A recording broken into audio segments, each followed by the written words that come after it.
নমস্কার। বাংলাদেশে বিদেশি গোয়েন্দা বা অপারেটিভদের রহস্যজনক মৃত্যু কথিত ঘটনা ঘিরে সামাজিক মাধ্যমে যে আলোচনা ছড়িয়েছে তা অনেকটাই রাতারাতি উত্তেজনার জন্ম নিয়েছে। দাবি করা হচ্ছে কক্সবাজারে সমুদ্রবর্তী বিলাসবহুল হোটেল, চট্টগ্রাম শহরে বাণিজ্যিক এলাকায় অবস্থিত উচ্চ মূল্যের আবাসন, এমনকি রাজধানীর ঢাকার নিরাপত্তা বেষ্টিত পাঁচতারা স্থাপনের ভেতরেও নাকি অজ্ঞাত শাস্ত্র গোষ্ঠী এসব বিদেশিদের লক্ষ্যবস্তু করেছে। কিছু ভিডিওতে শোনা যাচ্ছে সাধারণ পর্যটকদের ভিড়ের মাঝে নাকি অস্ত্রবাহী মোটর বাইক চালকেরা হঠাৎ করে আক্রমণ চালিয়ে অদৃশ্য হয়ে গেছে। তবে এসব বর্ণনা দৃশ্যগতভাবে যতটাই নাটকীয় হোক, কোনো আন্তর্জাতিক সংবাদ মাধ্যম বা সরকারি সংস্থা এখনও নিশ্চিত করেনি। ফলে ঘটনাগুলো বেশি করে জনশ্রুতির রূপ নিয়েছে।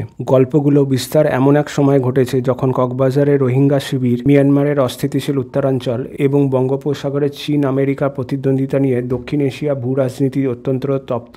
এ কারণে অনেকেই মনে করেন যদি সত্যি বিদেশি গোয়েন্দারা বাংলাদেশে সক্রিয় থাকেন তবে তা হয়তো মিয়ানমারের রেয়ার আর্থ খনিজ নিয়ন্ত্রণ, আঞ্চলিক শক্তির ভারসাম্য পুনর্গঠন অথবা বাংলাদেশকে কেন্দ্র করে প্রভাব বিস্তার বৃহত্তর প্রতিযোগিতা অংশ নিতে পারে। কিছু অনির্ভরযোগ্য সূত্র আরও দাবি করেছে চট্টগ্রাম বন্দর বা ভারত ও চীনের জন্যই কৌশলগত অত্যন্ত গুরুত্বপূর্ণ, যেখানে নাকি এসব কথিত অপারেটিভরা কিছু গোপন লজিস্টিক ম্যানেজমেন্ট পর্যবেক্ষণ করছিলেন। তবে এসব বক্তব্য প্রমাণহীন অনুমান, যেগুলি অধিকাংশই সামাজিক মাধ্যমে পোস্ট থেকে উৎসারিত। আরও একটি জনপ্রিয় গুজবে বলা হয়েছে বাংলাদেশে নাকি বিভিন্ন দেশের অবসরপ্রাপ্ত সামরিক ও গোয়েন্দা সদস্যরা সমন্বয়ে একটি গোপন সেল কাজ করছিল, যার উদ্দেশ্য ছিল চীন বিরোধী কার্যক্রমের সমন্বয় তৈরি করা। কেউ কেউ এটি ভারতের বিরুদ্ধে সম্ভাব্য ষড়যন্ত্রের সঙ্গে যুক্ত করেছে, বিশেষ করে পাকিস্তানের আইএসআই এর অতীতে কর্মকাণ্ডের বিবেচনায়। এমনকি অনেক পুরনো অভিযোগে, যেমন প্রধানমন্ত্রী নরেন্দ্র মোদীর বিরুদ্ধে চক্রান্ত, সেটিও পুনরায় সামনে এনে এই ঘটনাকে একটি বৃহত্তর আন্তর্জাতিক ষড়যন্ত্র অংশ হিসাবে ব্যাখ্যা করার চেষ্টা হচ্ছে।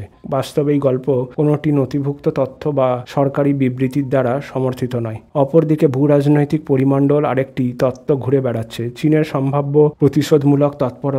কেউ কেউ মনে করেন মিয়ানমারের ভারতীয় চীনের স্বার্থকে ঘিরে যেসব দেশ গোপনে কাজ করছে বলে ধারণা করা হয়, চীনে তাদের মোকাবিলা বাংলাদেশকে একটি বাফার স্পেস হিসাবে ব্যবহার করতে পারে। যদিও এসব ধরনের শোনা যতটা আকর্ষণীয়, বাস্তবে ততটাই তথ্যভিত্তিহীন এবং অনুমান নির্ভর। ভারতের দৃষ্টিকোণ থেকে ভারত বাংলাদেশ সীমান্ত দীর্ঘদিন ধরে নিরাপত্তা সহযোগিতার একটি মূল লক্ষ্য। উত্তর পূর্ব ভারতের বিচ্ছিন্নবাদী গোষ্ঠী দমন, জঙ্গি বিরোধী অভিযান এবং বিদেশি গোয়েন্দা নেটওয়ার্ককে ভেঙে দেওয়ার ক্ষেত্রে দুই দেশের সম্ভাব্য বহুবার গুরুত্বপূর্ণ সাফল্য এনে দিয়েছে। তাই বাংলাদেশে বিদেশি এজেন্টরা সম্ভাব্য সক্রিয়তা যদি সত্য হতো, তাহলে ভারতের জন্য তাৎক্ষণিক উদ্বেগের কারণ হতো। সম্প্রতি পাঞ্জাব ও হরিয়ানার আইএসআই সংযুক্ত একাধিক গুপ্তচর গ্রেপ্তারও এই উদ্বেগকে আরও প্রকট করে তুলেছে। কিন্তু বর্তমান পরিস্থিতিতে বাস্তবতা হচ্ছে এসব গুজব মূলত তেলেগু ভাষায় স্থানীয় ওয়েবসাইটে, কিছু ব্লগ ও ইউটিউব চ্যানেল থেকে ছড়িয়েছে, যেখানে আন্তর্জাতিক গণমাধ্যম ও বাংলাদেশি মূলধারার কোনো পত্রিকায় এমন ঘটনা উল্লেখ করেনি। ফলে বিশ্লেষকদের অভিমত, এই মুহূর্তে সবচেয়ে সংযুক্ত